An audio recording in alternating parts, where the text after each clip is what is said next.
go. All set. All right, good afternoon, everybody. I just want to welcome you all and let you know that we are taking this storm very seriously. We're following the storm and expect 4 to 6 inches here in Providence with the first snowflakes around 10 o'clock tonight. We've been working closely with PEMA, the Providence Emergency Management Association, to make sure that there is additional shelter capacity available for anyone who needs to get off the streets during the storm. Crossroads, Rhode Island, the Providence Rescue Mission, Emmanuel House, and the Cranston Street Armory all have additional beds available if folks need to avail themselves of a warm bed for tonight. We know that our rec centers will be open late tonight. They are stocked with meals in case any students or families need meals for tomorrow. The Department of Public Works, Director Trish Coyne-Faig, has worked hard with our highway superintendent to make sure that we've got adequate coverage available. We have city trucks, 42 plow trucks available, and 47 vendors who will be coming in. The road salting will start around 8 o'clock tonight, and then we'll start plowing overnight in the middle of the night. Once we hit about 2 inches of snow on the ground, we'll start to plow.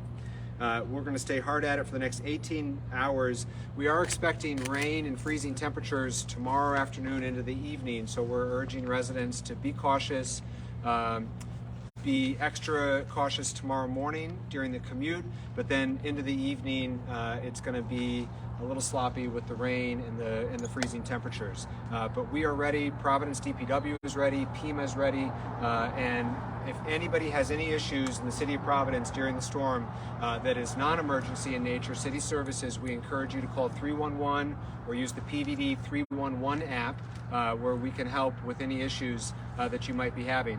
Finally, we encourage all residents to sign up for Code Red. That's our emergency notification system where you'll get emergency weather notifications and other emergency notifications.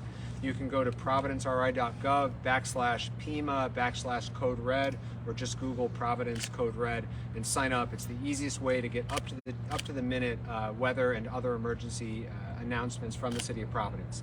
I'm going to now turn it over to Director Coyne-Faig for any announcements, or we'll take questions. I think you covered it. All right. Any questions, guys? Any parking bans? We're not planning on a parking ban because of the weather over the next couple of days. We think that we'll be able to move the snow easily enough, and then it's going to be above freezing both tomorrow afternoon and Wednesday afternoon. So we think that even though it's harder to go curb to curb without a parking ban, we also know that it's an imposition on residents. And so given the forecast for the next couple of days, we think it's better to not put one in place with the 4 inches of snow. And Mayor, during your campaign, you made a point of accountability for the city's contractors when it comes to snow plowing, and this seems to be your first snowstorm, I think, maybe second. How do you plan to make sure that they're held accountable? Sure. So this is the first plowable snow that we've had this year in Providence, and the vendors have all have had a chance to come in. They've worked closely with DPW to be briefed on the plan for the season, and we know that accountability really comes in the form of city inspectors. So we have other city employees who are responsible for a geographic area, and it's their job to drive around and make sure that the vendors and our city trucks are doing their job in clearing the streets. I also intend to be out personally starting very early tomorrow morning, and we'll be one more city inspector on the job. Would you say Providence is prepared for this storm? We are prepared. It's the first snow event. It's something that actually before I got sworn in, DPW has been training for and preparing for. I know our new director has also spent a lot of time getting up to speed on snow activities. We have a long-term highway superintendent who's been doing this work for a long time, and so this might be Trish and I's first storm in city government, but it's not our first storm. And through my service in state government and previously in city government and Trish's service in state government, we've handled snow events before, and we're confident that we're prepared. And you've made this cornerstone of your whole reason for running for mayor, was to be ready for storms like this? Absolutely. This is what city residents expect. This is what taxpayers and business owners need, which is high quality city services. We live in New England. Maybe it doesn't snow as much as it used to, but it still snows here regularly, and that's why we have been doing our homework and preparation of today, and we're confident that we'll do a good job. it snows in sunny Southern California. That's right. Right.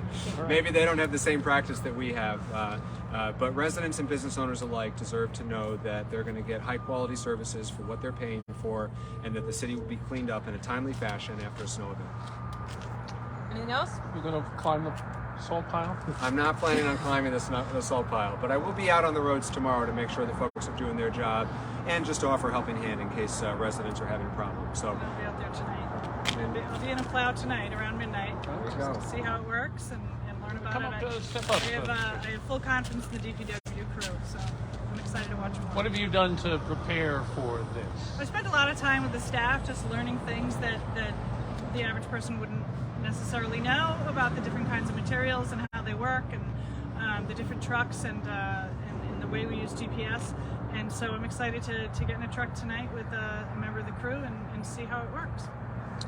In terms of pre-treatment, we go back in ancient lore of Providence, what was called the December debacle. As one Vincent A. Buddy Sansi would have said. And a lot of that had to do with a failure to pre-treat. Is that starting now, or is there a time that will commence? we're going to start distributing and pre-salting the roads around 8 p.m. tonight. We're expecting the first snowflake between 10 and 11. That'll give us a chance to do all the hills and mains and most of the side streets before any meaningful amount of snow falls in the city. That'll help us stay on top of it as we go. And again, it's the first storm of the season, and we're treating it very seriously, but this is not a major storm by any historic comparison. But we'll be out pre-treating the roads starting around 8 tonight. And what time should people be off the streets? We certainly think that in the early morning hours, so 2 to 4 a.m. is when there'll be sufficient snow that the plows will be actually out pushing snow. That's obviously dependent a little bit on the timing, but that's our best estimate. And so it's always best that folks stay home when plows are on the road. It's safer for them. It makes it easier for us to do our job. So I would recommend residents to, once you get in for the night, stay in for the night. And just the last question, how much of it has a challenge been? We see the signs all over the state to get qualified supplementary plow drivers. Has that been a big issue for you guys this year? We have a full roster of private vendors at this time. The city increased its rates at the beginning of the season in order to be competitive, and because there haven't been any snow events yet this year, there's a lot of private contractors that are looking to make some money this winter season. Do you anticipate schools will be open tomorrow? I anticipate an announcement very soon from the school department and other departments around the state. I'm sorry? That comes from yes. Yeah. Okay. All right. Thank you guys. Thank you. Appreciate it. Thanks, everyone.